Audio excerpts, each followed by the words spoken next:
इंद्रं मित्रं वरुणमग्निमाहुः इंद्रं मित्रं वरुणमग्निमाहुः अथो ऋद्दिव्यः स सुपर्णो गरुत्मान् अथो दिव्यः स सुपर्णो गरुत्मान् एकं सद्विप्रा बहुधा वदन्ति एकं सद्विप्रा बहुधा वदन्ति अग्निं यमं मातर्विश्वानमाहुः अग्निं यमं मातर्विश्वानमाहुः। ये मंत्र बार बार बोलेंगे आज दिन भर। बहुत महत्वपूर्ण मंत्र है और याद भी करेंगे। एक बार फिर बोलते हैं। ओम अग्निं मित्रं वरुणमग्निमाहो ओम अग्नि इंद्रम ओम इंद्रं मित्रं वरुणमग्निमाहो अथो दिव्यः स सुपर्णो गरुत्मान् अथो दिव्यः स सुपर्णो गरुत्मान् एकं सद्विप्रा बहुधा वदन्ति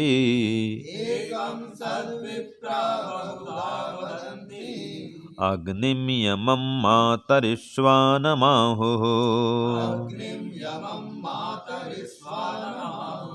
अग्नियमं मातरिश्वानमाहुः।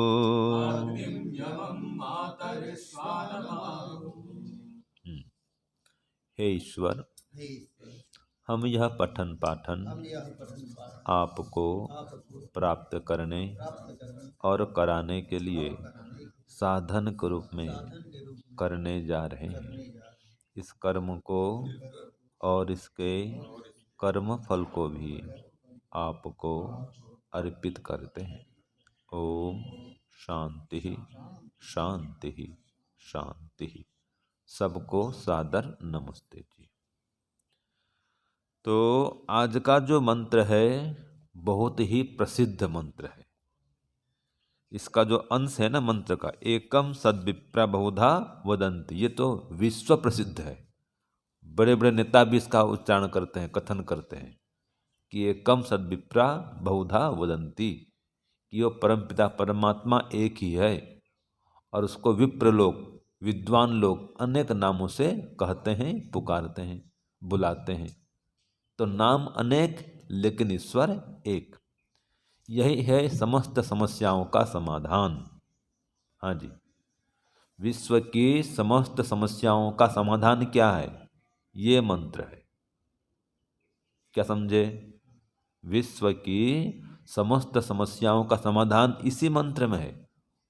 अगर आप ईश्वर को एक मान लेंगे, बस अनेक 2, 4, 5 ईश्वर नहीं मानेंगे।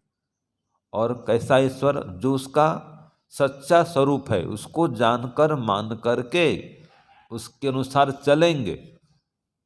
बस एक ईश्वर को मान लो, उसकी आज्ञा का पालन कर लो, उसके विपरीत कोई काम मत करो, बस सब हिंसा समाप्त, छल कपट झूठ अत्याचार पापाचार समाप्त। तो आज का जो मंत्र है ईश्वर के स्वरूप को बता रहा है कि ईश्वर कैसा है। तो अगर इस स्वरूप से ईश्वर को जान लेंगे तो वास्तव में समस्त विश्व में शांति की स्थापना हो जाएगी। तो देखो इसमें क्या कहा, ईश्वर को इंद्र कहा है पहला, फिर मित्र कहा, वरुण कहा, अग्नि, दिव्य, सुपर्ण, गरुत्मान, यम और मातृस्वा।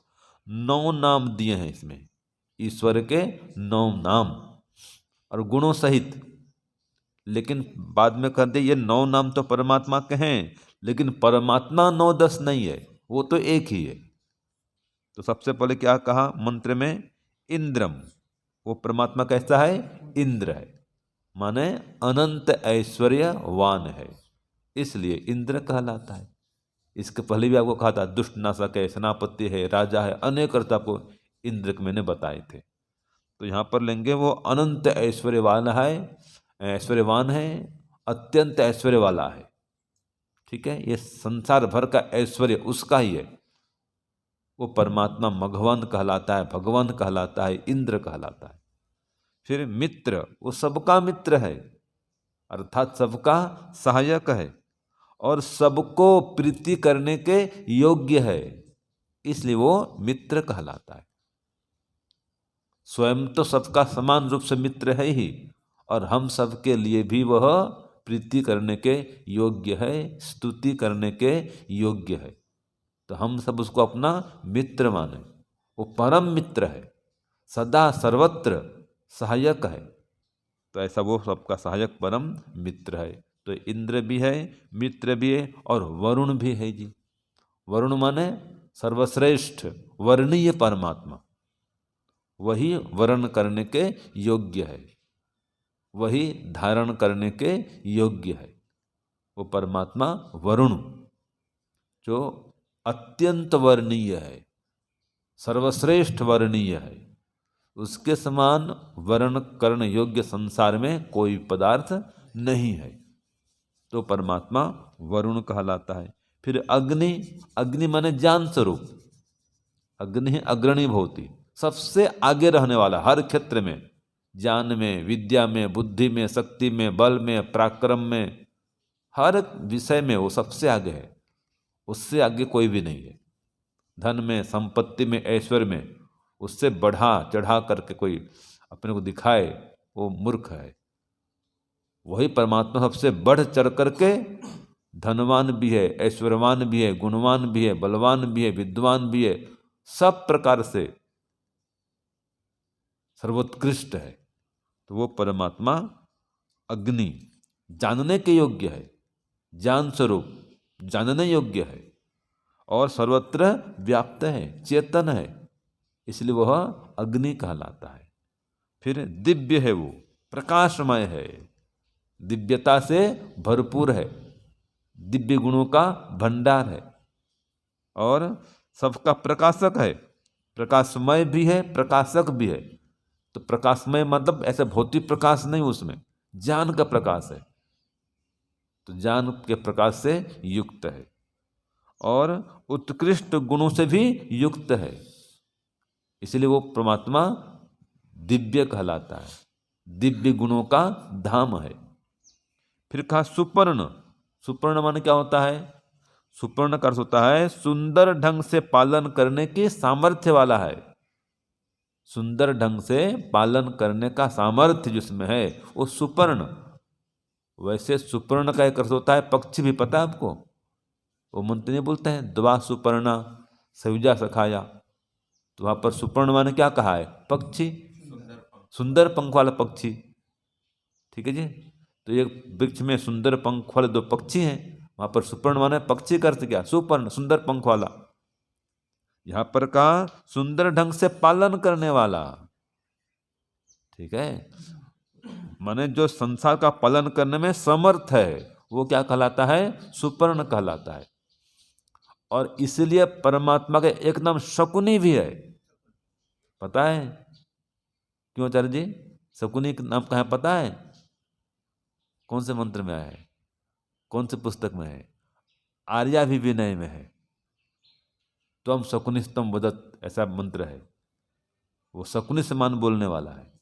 तो शकुनी क्यों कहते हैं ईश्वर को? हाँ, वो समर्थ है, सर्व सामर्थ्यवान है। जैसे ये पक्षी उड़ने में समर्थ है, अपने आप उड़ने में समर्थ है, इसको कोई हवाई जहाज नहीं चाहिए उड़ने के लिए। हमको तो उड़ने के लिए हवाई जहाज चाहिए, हेलीकॉप्टर चाहिए, और जो और भी आजकल आता है ना, क्या बोलते हैं उसको, कि हवाई जहाज भी, हेलीकॉप्टर भी, उड़न तस्त्री को हो, रॉकेट को हो, और जो उसमें नीचे गिरते हैं, जो उसमें हवाई जैसे नीचे गिरते हैं, पैराशूट चाहिए, ऐसे ऐसे साधन चाहिए उड़ने के लिए। तो परमात्मा को सुपर्ण क्यों कहा? जैसे पक्षी स्वयं उड़ने में समर्थ है, वैसे परमात्मा स्वयं सृष्टि का पालन, संचालन, धारण, उत्पादन और विनाश करने में समर्थ है। इसलिए परमात्मा का एक नाम शकुनी भी है। और आज के मंत्र में कहा सुपर्ण है, वो सुंदर ढंग से पालन करने में समर्थ है, इसलिए सुपर्ण है। तो वही शकुनी भी है, वही सुपर्ण भी है। और जो वो था महाभारत में शकुनी, उसको क्यों शकुनी बोलते हैं पता है? शकुनी क्यों बोलते हैं उसको? इसलिए कि वो अकेला व्यक्ति ही कुरु वंश का नाश करने में समर्थ हो गया।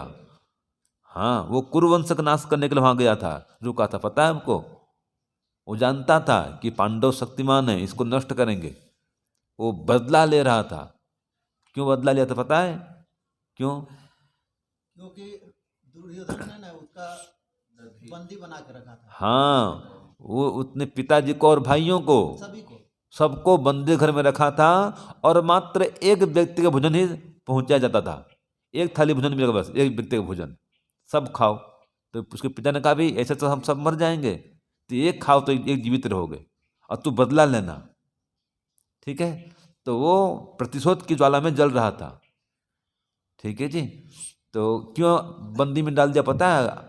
कि क्यों मेरी माँ को या अंधे से विवाह कर दिया आपने, इसलिए उसका बहन को गांधारी, गांधारी को विवाह कर दिया गया किससे? धृतराष्ट्र से। तो उसका बदले लेता है कि मेरी माँ को आपने अंधे, मेरे पिताजी अंधे हैं, आप लोगों को सजा दी, सजा उनको दूंगा। हाँ, कि आपने विवाह क्यों करा दिया। ठीक है जी। तो इसका दंड उसने दिया, तो इन्होंने भी प्रतिशोध लिया फिर। तो शकुनी जो है अकेले ही महाभारत में कुरुवंश के नाश करने में समर्थ हो गया। बहुत बुद्धिमान था वो, चालाक चतुर था, तो इसलिए उसको शकुनी कहते हैं। तो परमात्मा नाम भी शकुनी, वो भी समर्थ है संसार को बनाने, चलाने, नाश करने में। तो यहाँ पर सुपर्ण कहा, वो सुंदर ढंग से पालन करने में समर्थ है, तो सुपर्ण कहलाया। ऐसे गरुत्मान, परमात्मा का एक नाम गरुत्मान है। क्यों? वो महान आत्मा वाला है, इसलिए परमात्मा को परम आत्मा कहते हैं। परमात्मा माने गरुत्मान, महान आत्मा, परम आत्मा, दिव्य आत्मा, ब्रह्मा आत्मा, ये सभी गरुत्मान के अर्थ हैं। फिर आता है आगे यम, उस परमात्मा का नाम यम है। यम माने न्यायकारी, जगत नियंता परमेश्वर। तो जो न्यायकारी है, जगत का नियंत्रण करने वाला है, नियमन करने वाला है, समस्त संसार का नियमन करने वाला है, इसलिए वो यम कहलाता है। और फिर आता है मातरिश्वा, वो वायु के समान अनंत बलवान है। मातरिश्वा कहते हैं वायु को भी, तो वायु समान अनंत बलवान है। वायु भी परमात्मा का नाम है। मंत्र क्या आता है? वायुवाही दर्शते में सोमा अलंकृता तेषाम पाहि श्रुधिवम। यहाँ पर वायु कहा है परमात्मा को, यहाँ पर वायु कहा उस मंत्र में, तो इस मंत्र में मातृस्वा कहा। तो जो वायु समान अनंत बलवान है वो परमात्मा मातृस्वा कहलाता है। तो ऐसे देखो अनेक नाम परमात्मा यहाँ पर दिए गए हैं। तो इंद्र है, मित्र है, वरुण है, अग्नि है, दिव्य है, सुपर्ण है, गरुत्मान है, यम और मातृश्वा, इतने नाम इसमें परमात्मा के दिए गए हैं। लेकिन इतना होते हुए भी फिर क्या कह दिया कि भाई एकम सद विप्रा, वो इतने नाम वाला तो है, और भी अनंत अनंत नाम परमात्मा में, असंख्य नाम, लेकिन फिर भी एकम सद विप्रा बहुधा वदंती, वो परमात्मा एक ही है, और ऐसे ऐसे अनेक नामों से परमात्मा को लोग पुकारते हैं। तो परमात्मा को एक ही कहा है वेद में, और भी एक जगह आया, लिखो तम इदम निगतम सह, लिखिए इसको, प्रमाण है।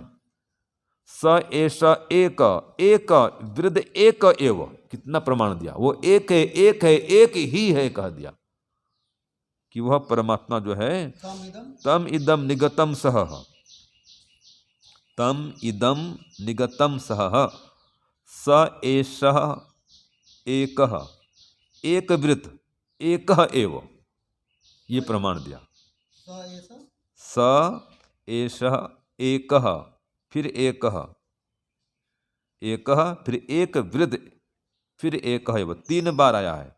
एक एक एक, एक है, एक है, एक ही है, एव लगा दिया।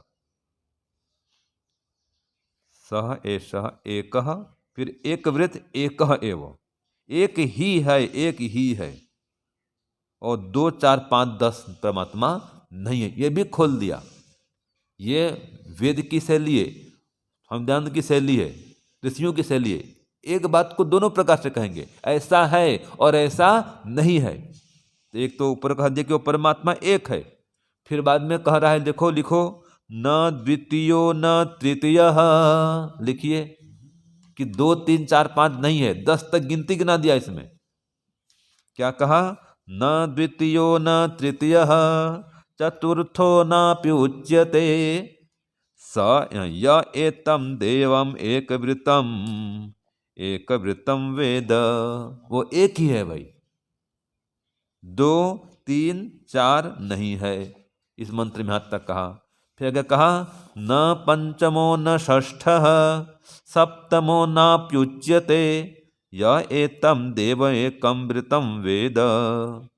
तो 5 भी नहीं है, 6 भी नहीं है, 7 भी नहीं है, वो तो एक ही है।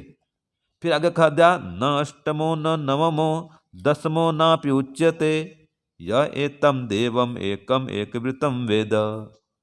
तो 10 तक गिनती कर दिया, 8 भी नहीं है, 9 भी नहीं है, 10 भी नहीं है, एक से गिनती कर दिया इसने।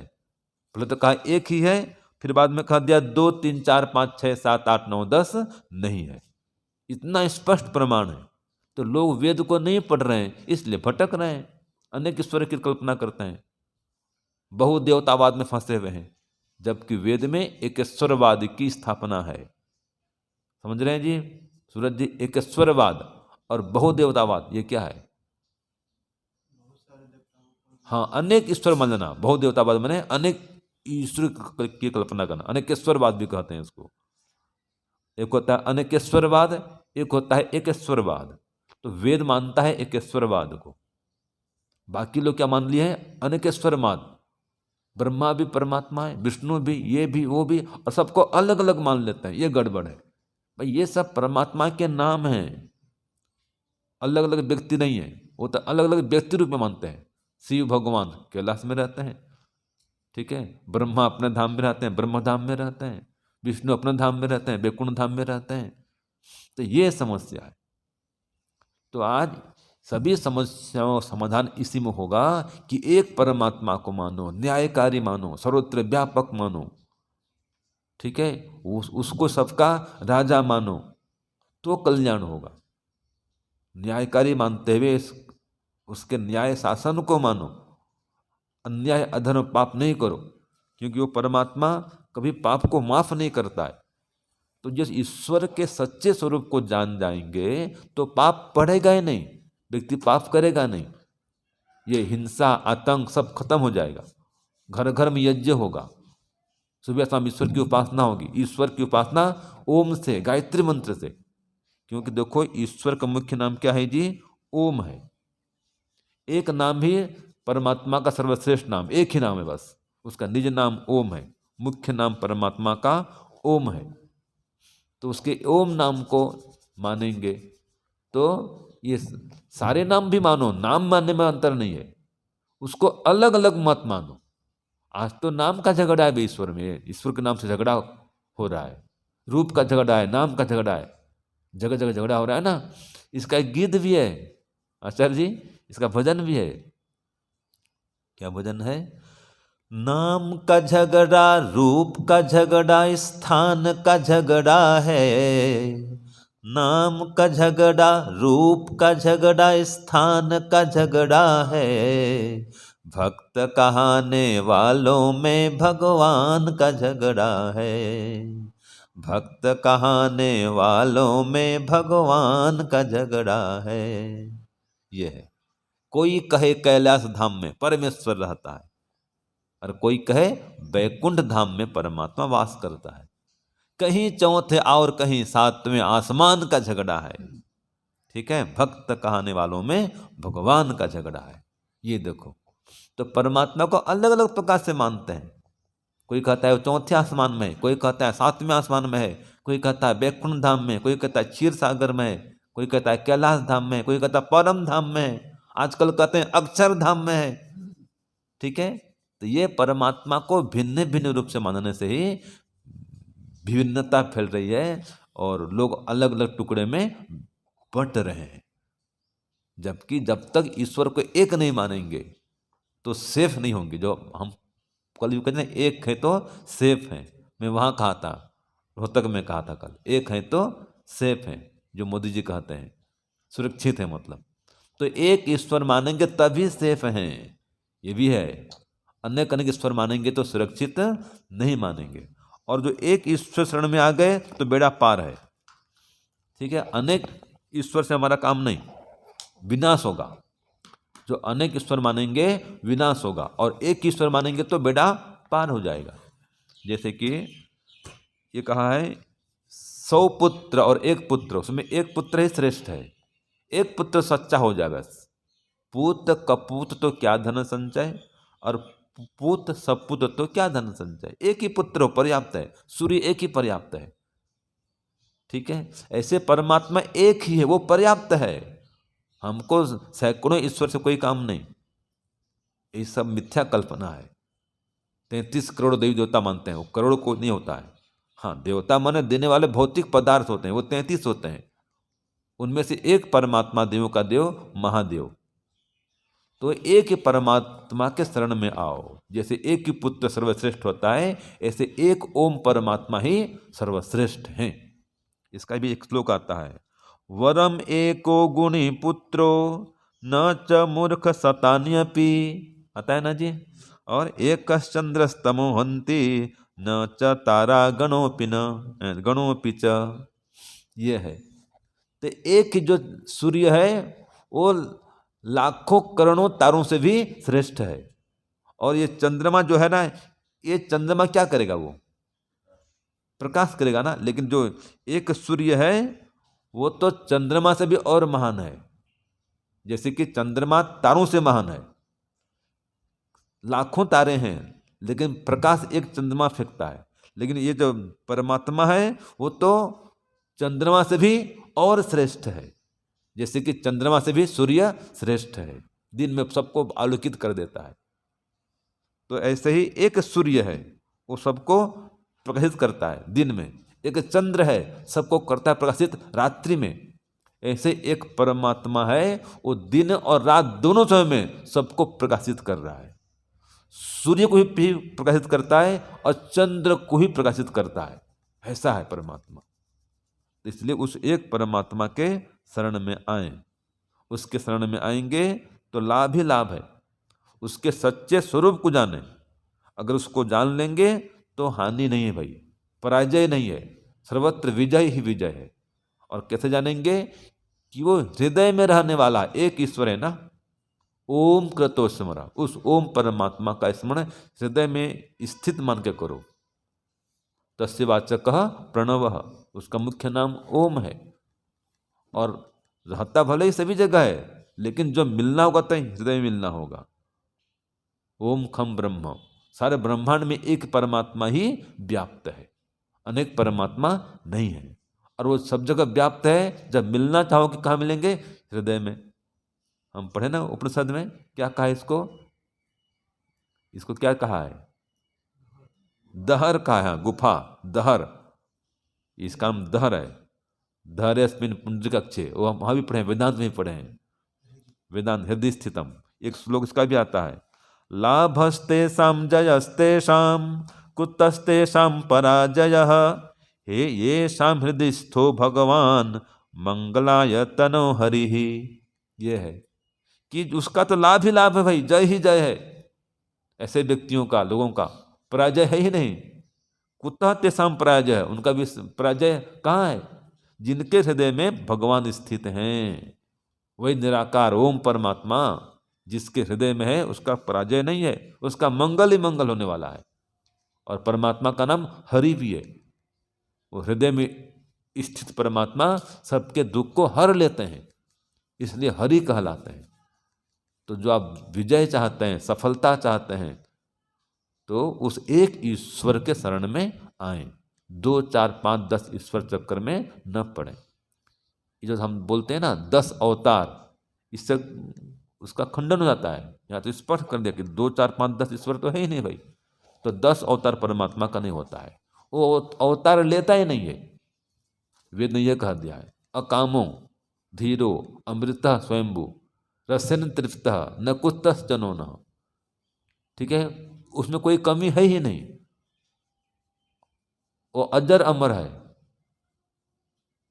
आत्मानम धीरम अजरम युवानम का, कभी वृद्ध नहीं होता है, सदा युवा रहता है।